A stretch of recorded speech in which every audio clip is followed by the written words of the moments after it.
Welcome back to the channel, another segment of Brian Reads the News. This is where I find a news article that's in the news. I take it from my mouth to your ears to let you know what people are talking about, what's going on in the news today. Today we have a fun one from USA Today, part of their entertainment section. Let's take a look.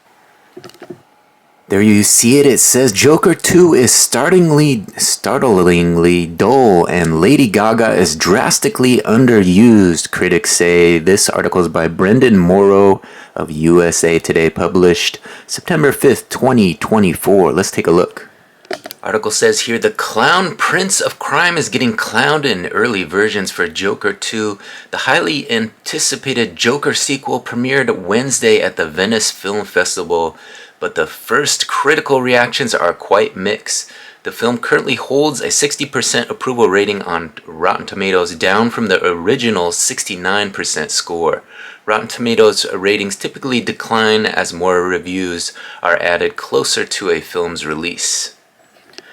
Joaquin Phoenix returns as Arthur Fleck in Joker 2, in which the character is put on trial for his crimes committed in the original 2019 film. Lady Gaga is introduced as Harley Quinn, the Joker's love interest, who was previously played on screen by Margot Robbie.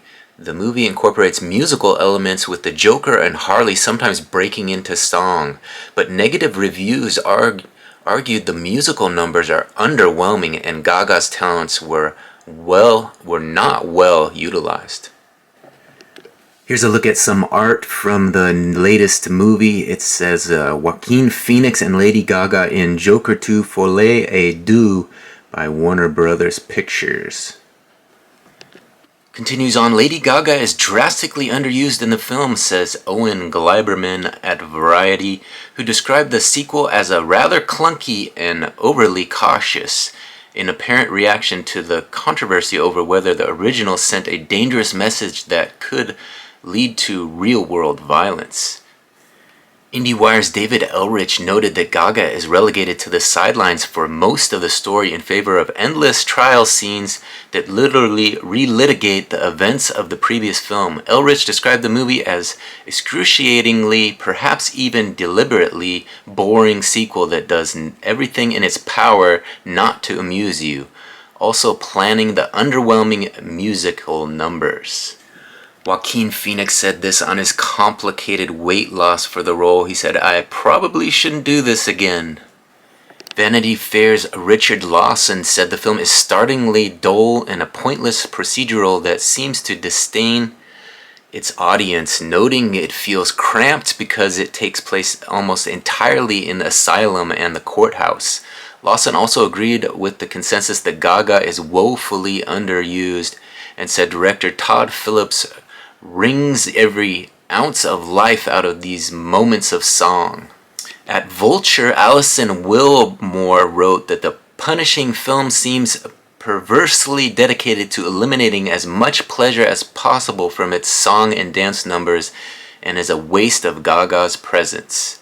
IGN's Siddharth Adalaka also said the movie is not very interesting. Courtroom drama too often insists on returning to familiar territory, adding that it's merely an extension of the first film's plot in the most plotting and literal fashion, and never quite allows its musical elements to blossom. He gave the film a 5 out of 10 score.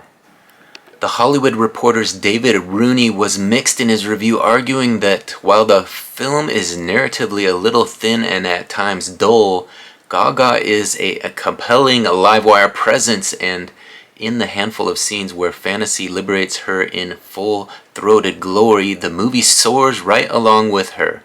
Rooney disagreed with the idea that Gaga is underused, arguing that any more of her probably risk tipping a Folie A Deux into Harley Quinn origin story.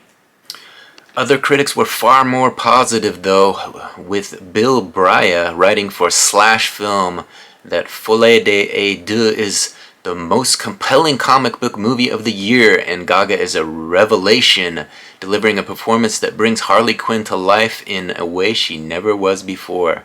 The Rap's William Babini also wrote that the film is impressively odd, genuinely a little daring, and most interesting film about Arthur Fleck, while Deadland's Peter Hammond said it's brilliant. Discussing films, Ben Roth also said the sequel does an exceptional job at following up with an imaginative comic book film unlike any other, while Screen Rant's Alex Harrison said it's better than the original because it has more coherent things to say about fan culture than it or predecessor does about mental illness, and is also far less derivative.